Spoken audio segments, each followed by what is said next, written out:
যারা ওলামায়ে কেরামের উপর আক্রমণ করে, যারা তাবলীগের হকপন্থী সাথীদের উপর আক্রমণ করে, ওই জাতিবাদী সন্ত্রাসী বাহিনীরা যারা ওলামায়ে কেরামের উপর আক্রমণ করেছে 2018 সালে, যারা ওলামায়ে কেরামের ছাত্রদের উপর 18 সালে আক্রমণ করেছে, এবং এই 24 ডিসেম্বর মাসে আবার যারা এই তাবলীগী সাথীদের উপর আক্রমণ করেছে, তারা মূলত তাবলীগী না, তারা মূলত দ্বীন প্রচার করে না, তারা মূলত দ্বীনের পথে নাই, তারা রাসূল করিম সাল্লাল্লাহু আলাইহি ওয়াসাল্লাম বাসনুতি যাদেরকে জান্নাতি দল বলে ঘোষণা করেছে, মা আলাইহি আসহাবি মা আলাইহি আসহাবি, আমার জান্নাতি দল হলো যারা আমাকে অনুসরণ করবে, আমার সাহাবায়ে কেরামকে অনুসরণ করবে, তারা ওই জান্নাতি দলের অন্তর্ভুক্ত হতে পারে না। ঠিক কি না ভাই? তারা ওই জান্নাতি দলের অন্তর্ভুক্ত হতে পারে না। মাওলানা সাহাব সবচেয়ে বড় গুরু ছিল, সে সমস্ত অনেক নবীদেরকে নিয়ে সে গুরুত্বপূর্ণ কথা বলেছে, বিপ্লবপূর্ণ কথা বলেছে। সে কি বলেছে? হযরত জাকারিয়া আলাইহিস সালাম শাস্তিযোগ্য অপরাধ করেছে। হযরত মুসা আলাইহিস সালাম শাস্তিযোগ্য অপরাধ করেছে, জাকারিয়া আলাইহিস সালাম শাস্তিযোগ্য অপরাধ করেছে, হযরত ইউসুফ আলাইহিস সালাম শাস্তিযোগ্য অপরাধ করেছে। এমনকি আবার তার হাবিব সাহেবকে আরব তাজদারে মদিনা জনাবে আহমদ মুহাম্মদ মুস্তাফা সাল্লাল্লাহু আলাইহি ওয়াসাল্লামের দ্বারা ভুল করেছে। নাউজুবিল্লাহ। সে তার বক্তব্যে নবীদেরকে সে গুনাহগার বলে স্বীকৃতি দিয়েছে।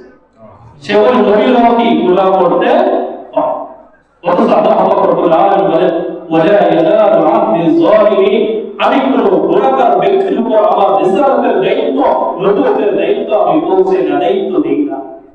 আল্লাহ তাআলা বলেন আমি কোন গুনাহগার ব্যক্তিকে আমার রিসালাতের দায়িত্ব দেই না। মাওলানা সাহাব বলেন যে নবীরা কি করে গুনাহ, নবীদের দ্বারা অপরাধ হয়। সে উদাহরণস্বরূপ আল্লাহ নবী আলাইহিস সালাতু ওয়াস সালামের কথা সে বলেন, আল্লাহ আলাইহিস সালামকে আল্লাহ তাআলা যখন জান্নাতের মধ্যে রেখেছে, জান্নাতের মধ্যে রাখার পর আল্লাহ তাআলা নির্দেশ দিয়েছে তুমি জান্নাতের যেখানে ইচ্ছা সেখানে যেতে পারো, কিন্তু একটা ফল আছে সেই ফল ভক্ষণ করবে না। আল্লাহ আলাইহিস সালাম আল্লাহ তাআলার নির্দেশ অমান্য করে সেই জান্নাতের নিষিদ্ধ ফল ভক্ষণ করেছে। এই কারণে আল্লাহ আলাইহিস সালাম গুনাহ করেছে। একটা কথা আপনাদের, গুনাহ এবং সওয়াব এটা কোন দুনিয়ায় হবে? দুনিয়ার জগৎ নাকি জান্নাতের জগৎ? দুনিয়া। গুনাহ এবং সওয়াব এটা দুনিয়ার দিকে বিবেচনা করে নাকি জান্নাতের মধ্যে বিবেচনা করে? জান্নাতের মধ্যে গুনাহ নাই, সওয়াব নাই। দুনিয়াতে গুনাহ আছে, সওয়াব আছে।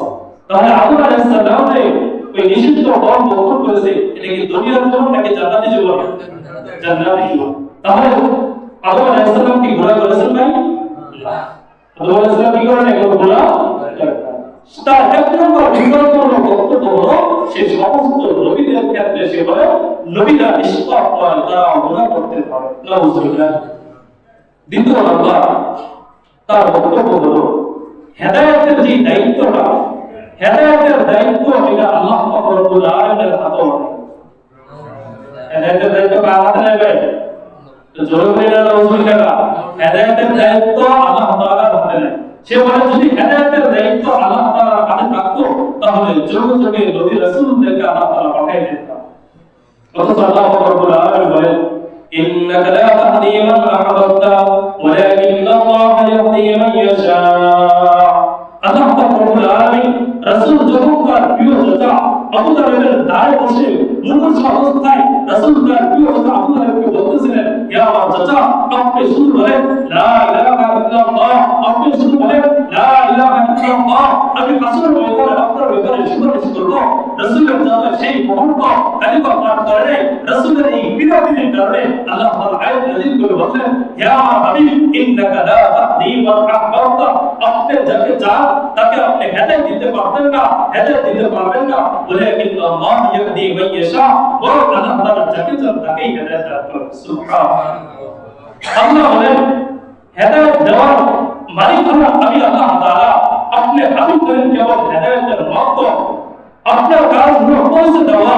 আর আমার আল্লাহ রাব্বুল আলামিনের হাতে হলো হেদায়েত। আর মাওলানা সাআদ সাহেব সে বলে কি, সে হলো বুঝিনা এই গর্ব মূর্খ, সে কি বলে আল্লাহ তাআলার হাতে হেদায়েতের দায়িত্ব নাই, হেদায়েতের আয়াত দায়িত্ব যদি আল্লাহ তাআলার হাতে থাকতো তাহলে জগতে নবী রাসূল প্রেরণ করতেন না। নাউজুবিল্লাহ। তার এই ভুল ধরার কারণে ওলামায়ে কেরাম, তার এই ভুল ধরার কারণে ওলামায়ে কেরাম ওই সাহাব সাহেব যে অল্প বিশ্বাসী ছিল আছে তারা কি হয়ে গেল আলাদা হয়ে তারা আলাদা হয়ে গেল। স্যার সাহেবের তৃতীয় আরেকটা ভ্রান্ত আকিদার বিশ্বাস হলো তার বক্তব্যের মধ্যে সে বলে যে ওলামায়ে কেরাম যে মাদ্রাসার মধ্যে পড়ায়, মাদ্রাসার মধ্যে কোরআন হাদিস শিক্ষা নেই, কোরআন শিক্ষা দিয়ে যে বেতন নেই, ওই বেতনমুক্ত যে টাকা আছে, কোরআন শিক্ষাতে যে বেতন নিতে যে টাকা নিচ্ছে, এই টাকাটা কত নোংরা ব্যবসার নারী, ব্যবসা করেছে সে ব্যবসায়ী নারী, ব্যবসা করে যেই টাকা উপার্জন করে, জিনা করে যে উপার্জন করে, সেই উপার্জনকৃত টাকা চাইতো একজন আলেমের মাদ্রাসায় শিক্ষা দিয়ে কোরআন হাদিস শিক্ষাতে যে বেতন এটা এর চেয়ে দামি নিকৃষ্ট, এর চেয়ে দামি নিকৃষ্ট। ওই ব্যবসা নারী ওই আলেমের আগে জান্নাতে যাবে, তার বক্তব্য ওই ব্যবসা নারী তার আগে আলেমের বিকাশ কি করবে, জান্নাতে যাবে। তার আরেকটা বিভ্রান্তমূলক বক্তব্য হলো যদি ক্যামেরাওয়ালা মোবাইল সাথে নিয়ে যদি নামাজ পড়ে ওই ব্যক্তির নামাজ পড়ে, ক্যামেরাওয়ালা মোবাইল যদি নিয়ে নামাজ পড়ে তাহলে ওই যেই ব্যক্তি ক্যামেরাওয়ালা মোবাইল পকেটে নিয়ে সাথে নিয়ে নামাজ পড়বে তার কি হবে না নামাজ পড়বে। আমরা এখানে যারা আসছি এখানে যদি আমরা 50 জন থাকি 45 জনের সাথে আমাদের কি আছে মোবাইল আছে, কারণ কি আমার সাথে মোবাইল আছে। যদি আমার নামাজ না হয় আপনাদের কারো নামাজ হবে ভাই না, সেভাবে ক্যামেরাওয়ালা মোবাইল নিয়ে সাথে নিয়ে যদি নামাজ পড়ে তাহলে ওই ব্যক্তির নামাজ হবে না। এই বিভ্রান্তমূলক সে বক্তব্য যখন তার এই ভুল ধরায় দেওয়া শুরু করলো তখন ওই তার অন্তর্বিশ্বাসী কিছু মানুষ কিছু পাবলিক তারা বলা শুরু করলো এতদিন ওলামায়ে কেরাম কোথায় ছিল, এতদিন ওলামায়ে কেরাম কোথায় তাবলীগ ছিল, তাবলীগের মধ্যে আসে না, এখন তারা আসে আমাদের আবিদের ভুল করা শুরু করলো। তারা এই কথা বলে এই অন্তর্বিশ্বাসের সারা অনুসারীরা তারা ওলামায়ে কেরাম থেকে বিচ্যুত হয়ে তারা আলাদা তাবলীগ করা শুরু করলো।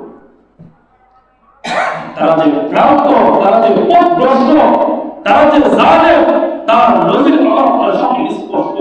18 সালে ওলামায়ে কেরাম সাহাবায়ে ছাত্রদের উপর, ওলামাদের উপর এবং সাধারণ তাবলীগী সাথীদের উপর যারা ওলামায়ে কেরামদের অনুসরণ করে ওলামায়ে কেরামের বিরুদ্ধে শুধু তাবলীগী কাজ করে, ওই 2018 সালে তাদের উপর তারা আক্রমণ করে তারা এই ভূমিকা ঘটিয়েছে।